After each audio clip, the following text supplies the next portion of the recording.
Welcome to Mainland, your local regional television station. I'm Graham O'Brien, and some of the stories coming up in today's news. Taboo topics raise concerns, Founders turns it on for holidays, eyesight brings in profit, and more. If you're worried about someone's state of mind, asking them about suicide will not increase their risk, but ignoring their distress can. Latest statistics out do not make good reading for our region, as suicide deaths have reached the second highest level in the Nelson-Marlborough region since records first began. This appears to be a worrying trend, as the national figures between June last year and May this year are at the highest since figures were first produced for the 2007 and 8 year, with 569 people having died by suicide. A total of 18 suicide deaths in our region this year was up on the previous year's total of 13. However, the worst year on record was 2011-12, when 24 people took their lives. The highest demographic for deaths is in the 20 to 24-year-old group, with 61 deaths nationally, followed by the 40 to 44-year-old group with 58 deaths. Nelson-Marlborough District Health Board is one of 5 health boards which currently has a program in place with a focus on support for rural communities and resilience in the workplace to help address this issue. But can more be done? We asked people in Nelson their thoughts on this taboo topic. Yeah, I'm not sure about that, but if the numbers are up, obviously it isn't. Yeah. I'm studying social work at the Polytech, and I've just done a lot of research around it, and I definitely think it's not. Yeah. I mean, I don't know enough about it probably, but from what I've read, there's so much information, there's so many strategies and action plans, and like you just said, it's just the rates are the same, so we're obviously not looking at what's really going on. So something different needs to be done to what's being done now. You don't think it just needs more funding thrown at it? I mean, there's a lot of funding's already been put into it, like you say. They're not looking at the right areas, I don't think. Yeah. I don't know, to be honest. It's such a tough call, and it's such a tough issue. We really want to get to the bottom of what's going on.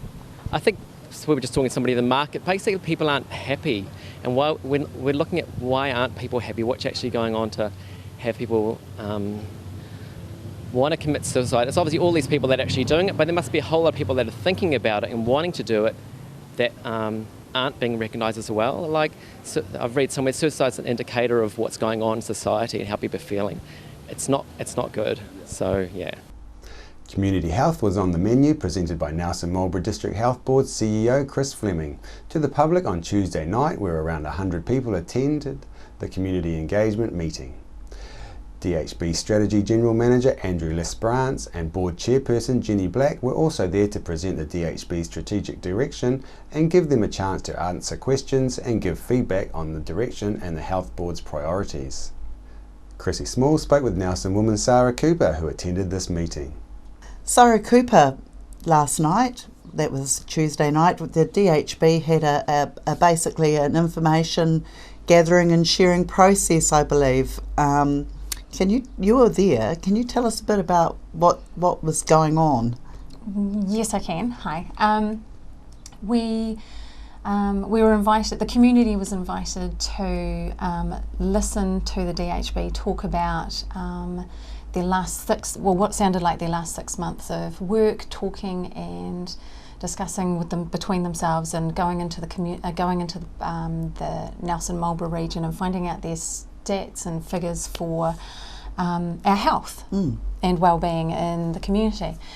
And from that, they gave us data on many different areas and suggestions for their strategy to move forward with looking after the disparities that they saw within these figures. Many different topics were brought up, and one that I'm quite keen to look into is the fluoridation or lack thereof. Right. Okay. So this was one of the topics, but this was the topic that basically drew your attention. Yes. Now, I believe there was a bit of an outburst. Can you tell us a wee bit about what happened there? Well, yeah, I can. I mean, it's an emotional topic from both sides of the spectrum, but I mean, one thing that we can all agree on is that health matters, and both sides of this debate care about people's health, especially our children. And fluoridation has been, pushed around the table for many years now, and it's utilised in the USA and it's not utilised in other places, and they do other things. So in Europe, 98% of the countries there don't fluoridate. There'll be many reasons given, but on our page, Fluoride Free Nelson NZ, there is a link to a page that talks about that, and there's signed reasons from their head people stating why they're not fluoridating, and it's signed off by each of those countries, which is quite useful to look at. Okay, and does this include medical professionals? Medical professionals, it's possibly health professionals, you know, the counsellors or something in those countries. Right. Yeah, Okay. different heads of countries. Okay. All right. So last night, of course, it got emotional. What happened? There were many different outbursts, lots of really valid points. And was it deferred till the end of the meeting? Yes. So who deferred it? The DHB. Sorry, Right. the DHB did defer it to the end of the meeting because I appreciate why they did that. It's disappointing that we didn't get to be Heard. Get to be heard. One of the members of the community who did get to spoke very well. Name has eluded me right now, but she's an American New Zealander, and she's got first-hand knowledge of what it's like to live in a fluoridated area and drink fluoridated water, and she talked to that, and she spoke wholeheartedly about how she would hate to see this place fluoridated when there are so many other better options, like Scotland, who has seen great success with a program called Child Smile, and that's a really good way forward, because education improves so many other areas other than just teeth. It increases education. Yes. It increases employment. It increases self confidence with increasing knowledge. Right. And community mixing together more and more, because I dare say there's a lot of voluntary types that would love to mix it up with the children and the youth to bring this about, and families. So, you know, when it comes to the fluoride argument, it's about the health of the children's teeth. Yeah. Basically, they're saying we've got terrible amounts of tooth decay in our young children. Education.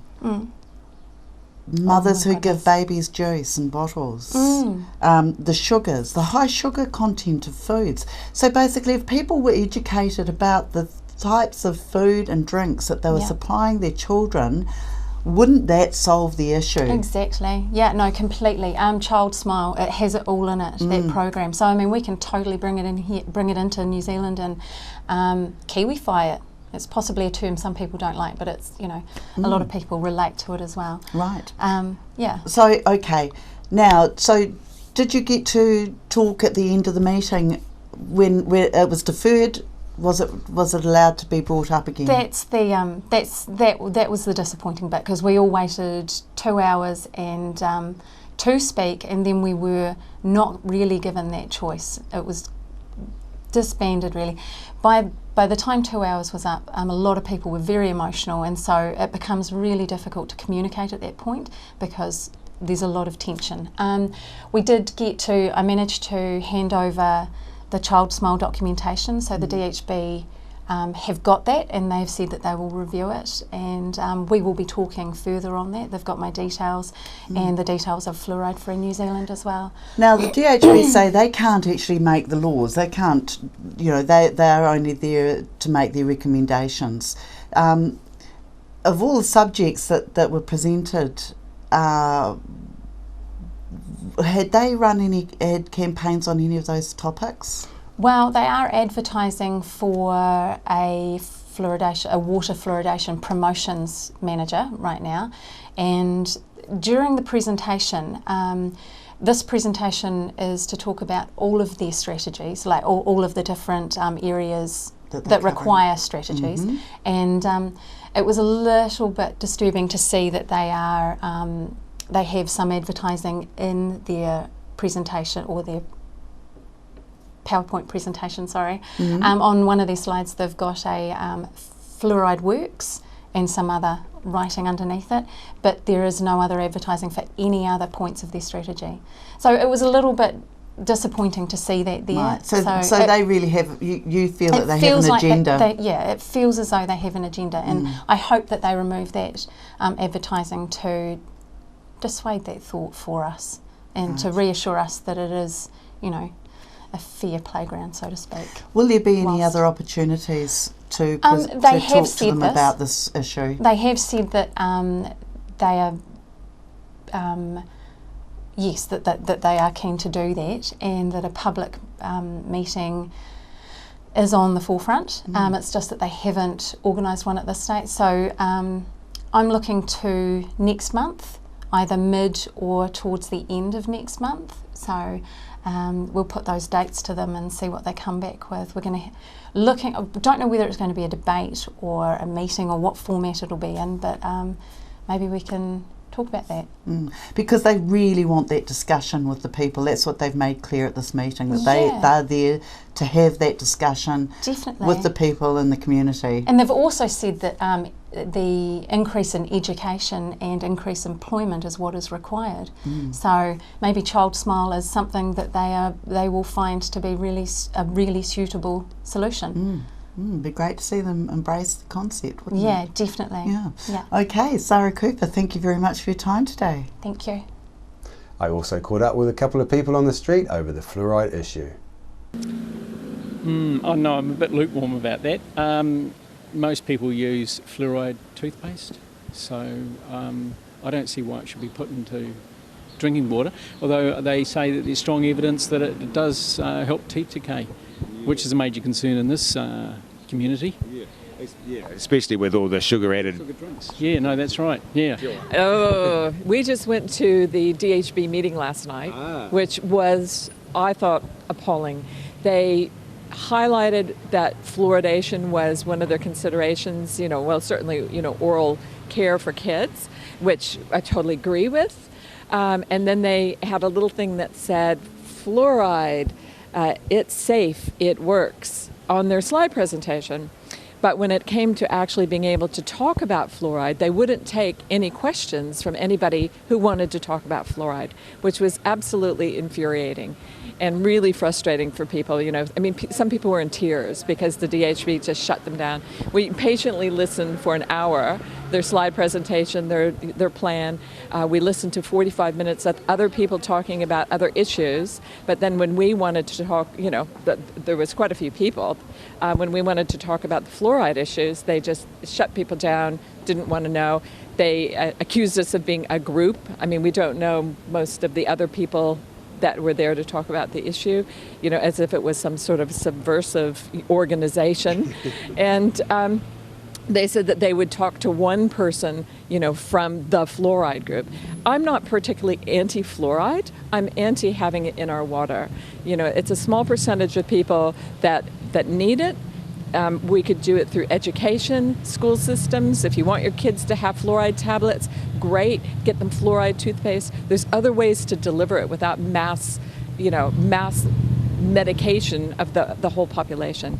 It's really, really bad. And people don't understand fluoride that they use for, to fluoridate the water is not a natural substance. It's a byproduct of the smelter and the agrochemical companies. It's really nasty stuff. And it isn't just the sodium fluoride that goes in it. It comes along with a lot of heavy metals and that sort of thing as well. So, and we should have a choice about what we want in our water. The council's responsibility is to give us safe water. The responsibility is not to medicate us all, or to treat a small population and everybody else gets it as well. So, yeah, I was really, really appalled at how the meeting was handled, and that the DHB just basically shut people down and wouldn't let us talk, or even ask questions about it. Mainland News has tried on various occasions to get comment from the Nelson Marlborough District Health Board on this fluoride issue through their communications manager, Vienna Richards, who wouldn't communicate with us, instead saying that she didn't see that Mainland News was a legitimate news organisation. A 70-year-old woman was left in a serious condition after being kicked by a horse on her Upper Muteri property on Tuesday morning. The woman was found unconscious by her husband, who called emergency services. The Nelson Marlborough Rescue Helicopter responded, assessed and treated the woman before being flown to Nelson Hospital. Shortly after returning to base, the rescue helicopter was again in the air, responding to a call out to Takaka to uplift a man in his 60s who required urgent medical treatment at Nelson Hospital. Anglers and hunters in the Nelson Marlborough Fish and Game region have been the most motivated so far for voting in the Fish and Game Council elections, with their return rate highest in the country, topping the 30% mark of votes in, followed by the Hawke's Bay region with the next highest returns with more than 23% of the votes sent in. Fish and Game Communications Manager Don Rood has urged registered voters in other regions to take the opportunity to vote before the close of play this Friday, and to do so online rather than put voting papers in the post this late in the day. This is the last week of the school holidays and we have certainly seen many kids trying some new and exciting activities. Last week we covered kids cooking pizza at the Richmond Mall while waiting eagerly to eat their creations, and today we went down to Founders Park to talk with organiser Sarah to see what action was taking place for the children there. Sarah, you got a rather unusual, fun and interesting holiday program down at Founders Park for the kids' holidays. Can you tell us a bit about it, please? Yes, we've got Nelson's Lost Railways running this holiday, and children have to search around the park to find the names of the stations that used to be on the line that ran from here through to Gowan Bridge. Obviously lots of children now don't even know that there was a railway, so it's also introducing them to a part of our history here that they don't necessarily know very much about, and having lots of fun searching and running around the park whilst they do that. Well, what a great idea. I mean, they're learning about history and they're having a good look around the park at the same time. Yes, it gets them to look at parts of the park that they perhaps haven't been to before. And yes, beautiful weather like we've had these holidays, it's been great fun. And lots of children running around enjoying themselves. And how long is this running for, this program? It runs right the way through the school holidays until Sunday. And anything else on at the park while they're down here? Yes, on Friday and Saturday afternoons, the Nelson Railway Society have organised a steam up. So they have got a range of stationary engines that are all running, and a steamboat that's running, and model traction engines and trains that are all going. So if you're an engine enthusiast, big or small, then it's definitely something you need to come down and have a look at. Oh yeah, there's nothing more that kids love as working engines to have a look at, is there? Oh, yes, definitely. And the Railway Society guys are always very keen to explain and tell you a little bit about them as too. Excellent, Sarah. Thanks very much for your time. No problem, thank you. Hey, you guys look like you're having lots of fun. What are you doing? We're searching for names of old railway stations around from Founders Park here to Stoke, around Stoke area. Yeah, very good. And is it lots of fun? Yes, it's very, very fun. Yeah. And how about you? What have you been doing? We need to find words and numbers like 30 or 12 or even 12. Yeah. And are they easy to find, the station names? No, they're very, very hard. But some of them we accidentally find, which is really funny. Excellent. And are you going to go and do the colouring in after you finish doing this? Uh-huh. Okay. Oh, I better let you go. Thanks very much. See you later. See ya. Bye. Bye. Tasman Bay's Promotion Association members voted last week to increase their membership fee by 2.5%, the first increase in 4 years at this year's AGM, due to the TDC pulling support funding for the tourism-based organisation from 2016. At the meeting, Eyesight manager Lois Walker announced Eyesight's largest ever profit, ending the year with a net operating surplus of $64,822, more than double its previous year. Lois told the 35 members present that Motueka Eyesight had received the highest customer satisfaction level, about 93%, of all New Zealand's eyesights over the past 6 months. A bumper tourist season added to that the last 9 months of an 18-month trial during which the local Department of Conservation Office for Great Works backcountry tickets and annual passes had been located in the Eyesight building and had contributed to the year being a thriving one for the tourism organisation. This profit is a bonus as Tasman District Council is providing its last $50,000 in supporting funds this year, leaving Eyesight to remain totally self-funded from next year on. About half of the Eyesight's income last year came from commission on sales of bookings for accommodation and tourist activities, with 18% coming from membership fees for display of tourism provider advertisements in the Eyesight building.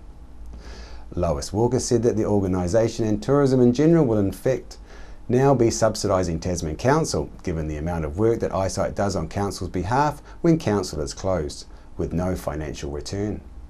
Are you one of the 2,500 properties that have received a letter from Council to say your property has an infestation of Argentine ants and that you should purchase poison to deal with the pest? Figures show that it has only taken 8 years to increase from 250 properties to 2,500 locally. Listed by the World Conservation Union as one of the world's 100 worst invasive species, Argentine ants eat a wide variety of foods and invade native ecosystems, displacing native species. They produce multiple queens and can form huge super colonies that extend for thousands of kilometres. First found in 1990 in Auckland, where they were well established, Argentine ants have spread quickly and are now found in many North Island towns and cities and in two cities in the South Island. In 2012, Tasman District Council Biosecurity Coordinator Lindsay Vaughan said it was disappointing to see the extent of the spread of the ants in this region. However, after Mainland talked with Mr Vaughan this morning, he declined an interview, saying that he thought it was not such an important issue for the area. Have the authorities put this problem in the too hard basket?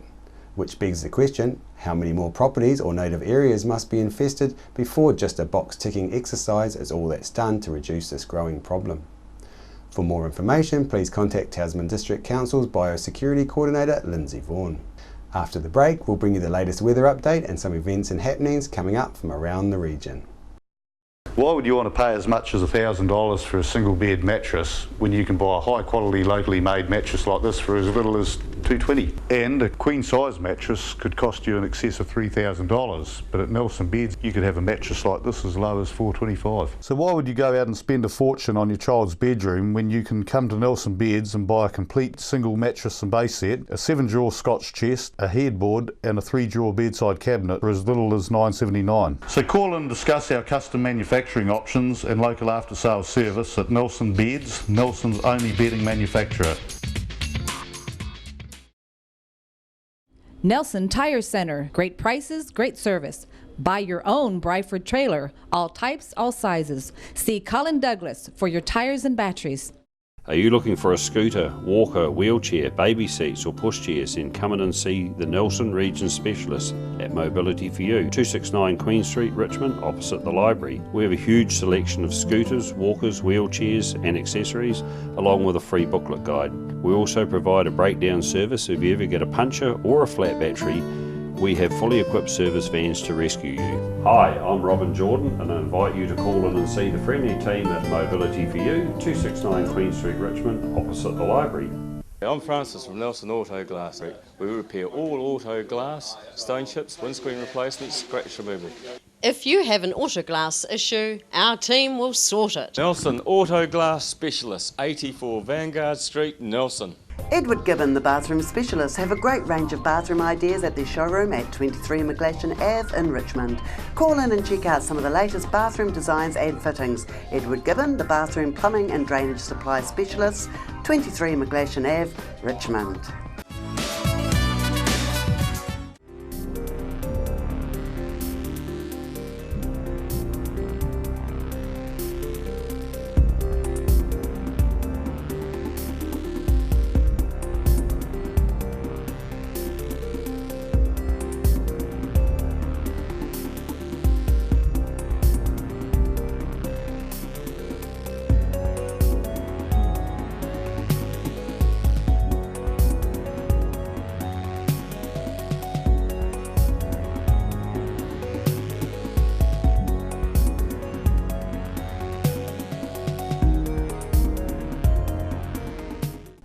From Monday 12th of October, Nelson Public Library's opening hours are extending, so Nelsonians can enjoy more time at their local library. Our Materna Library will be open for an extra 5 hours a week, while Stoke Library will add an extra 2.5 hours to its opening hours. There will be no changes to Nightingale Library Memorial. On behalf of the team here at Mainland Television News, thank you for joining us, and we'll bring you the latest news and events from around the region again tomorrow.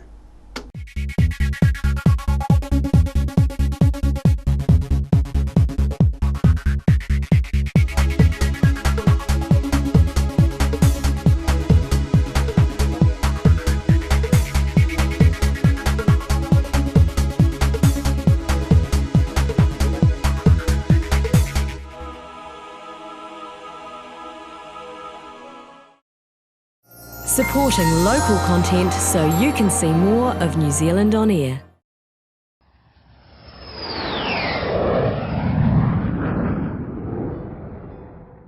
This is a beautiful 4-bedroom, 3-bathroom home. It's a large internal access double garage. It fits 2 cars nicely with a little workshop bench at the end of it. In this room we have 2 large lazy boys, a 3-seater and a 2-seater leather lounge suite, 50-inch Samsung TV and a heat pump. Features are a cathedral ceiling and of course that beautiful view. For relatively little cost, you too can sell your house. Do it yourself. You're the best person to promote and sell your own house. Your personal endorsement is the best selling proposition. Put yourself on screen and sell it. You know the attractions of your house. You know it better than anybody else. So, get up there and tell us all about it. Sell it. Upstairs we have 3 bedrooms. One of these has a full ensuite, that's the master bedroom, with large bifold doors. Now out these bifold doors you get to a wraparound deck area that faces northwest, and this is lovely in the morning for sitting and having your coffee. Hawk Films is now producing for you an advertising package and a broadcasting service at a price far lower than you would expect. We will produce your advertising video and feature it across TV, radio and electronic media. Your message will be up to 3 minutes long and it'll be broadcast 5 times a day on radio and TV. 5 times a day. And it will be listed online all day, every day, for exposure to your potential buyers. You can also use the ad and the photos to promote your house on radio, TV, Trade Me and other real estate sites. We can also offer drone aerial shots for a totally different viewpoint from the one you would normally see. Selling your house is up to you and your solicitor. We're here to merely add value to your advertising strategy. Give me a call and let's get your property on the market.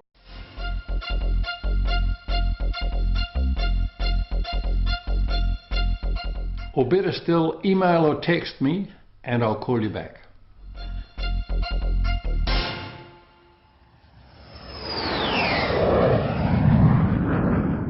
Yes. Yes. Yes! Here at Yes Shop, we love the word yes. Yes! We say yes to kitchenware. We say yes to beauty. We say yes to homewares. We say yes to fashion. We say yes to electronics. Yes to Philips. Yes to Dell. Yes to Apple. Happy Cool, Glad, Goldia, Huron and thousands of other products in our store. Yes! Say yes to TV shopping that's all about fun, made right here in New Zealand with Kiwi presenters like me. Yes! Say yes to the ultimate service. With dedicated presenters taking the product out of the box and showing you how it works. And what it can do for you. Say yes to our international buying power. That lets us bring you the best bundles at the best bargains. All from the comfort of your own home. 24 hours a day. So what are you waiting for?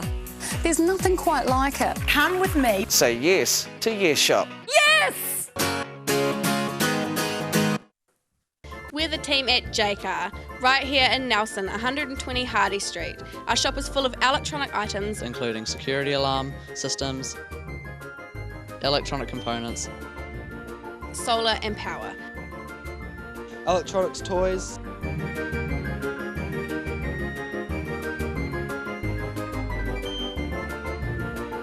sound systems, cables, and much, much more. JCar. 120 Hardy Street, Nelson. Edward Gibbon, the bathroom specialist, have a great range of bathroom ideas at their showroom at 23 McGlashan Ave in Richmond. Call in and check out some of the latest bathroom designs and fittings. Edward Gibbon, the bathroom plumbing and drainage supply specialist, 23 McGlashan Ave, Richmond.